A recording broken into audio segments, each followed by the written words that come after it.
Good afternoon, guys. So, as I mentioned before, I am not here today, and as requested, I am making this video for you. There will be a second video of me reading chapter 10, if you would like to refer to that. But I'm going to do it in two videos just so that I can more easily upload them. Okay, so the first thing that you're going to do today is you're going to think about the question, at what stage of your life do you have the most personal freedom?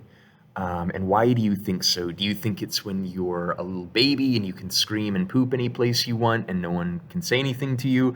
Do you think it's like the time before you go to school when you're like a little kid?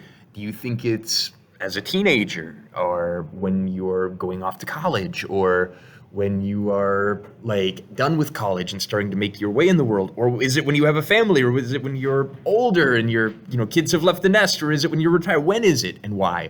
So take about 5 minutes on that. After you get that done, you'll notice there are some key terms we're going to look at today: agency and power. And the big idea to take from this is that agency is your ability to do what you want to with your life, to make your own free choices. So once you get done with that do first question, the next thing I'd like you to do is to brainstorm and talk with your table mates.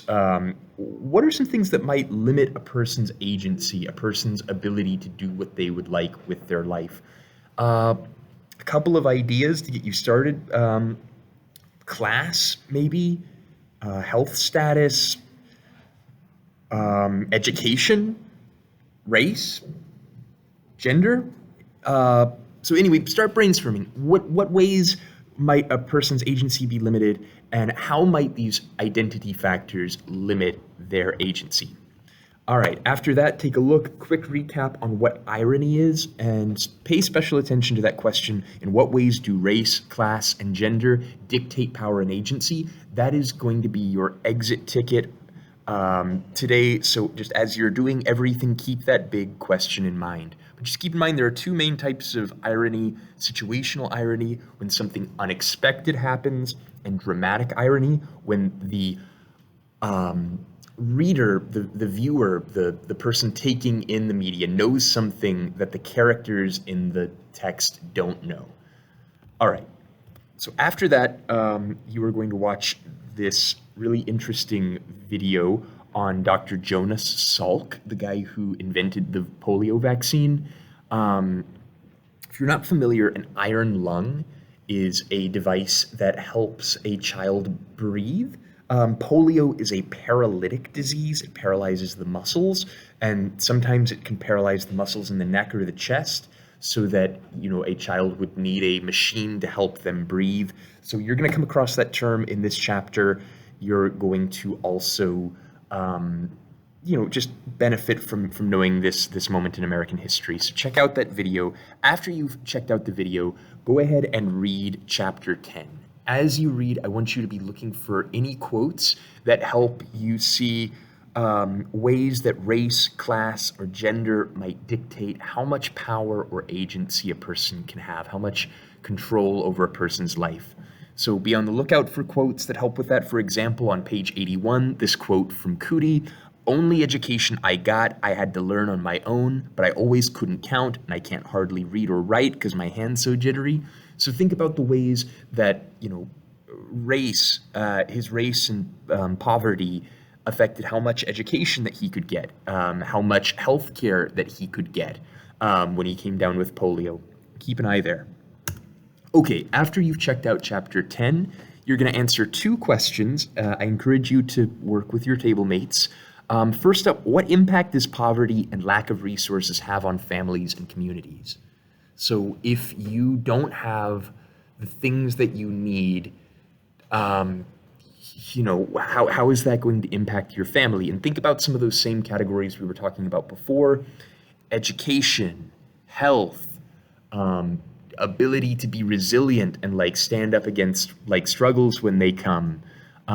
Think about how these resources could affect what people are able to give to their kids, what kind of support they can give to their kids. And then after you've answered that question, look at the bottom of page 81. What do we know that the characters don't know What type of irony is this? And further, like, what does this show us? So Cootie is going to say some things about Henrietta Lacks's condition. What is what he says tell us about just what life is is like, in that situation where resources and poverty is influencing the amount of education, the amount of knowledge that you get. Think about how much maybe you know about Henrietta Sells compared to how much her own flesh and blood family knows. All right, we're almost done on the day. So we've already read chapter 10. We've already looked for quotes that help show us, what the situation is, how race, how class, how gender can affect a person's ability to do things in their lives. Pick two quotes that you think show us something about American society, that show us something about how these factors influence a person's ability to have control over their lives in the world. After you've done that, after you've picked your two quotes, you're going to move into the exit ticket. There are instructions on the PowerPoint for some specific things to include in your exit ticket, but mostly just focus on answering the question: in what ways do race, class, and gender dictate power and agency?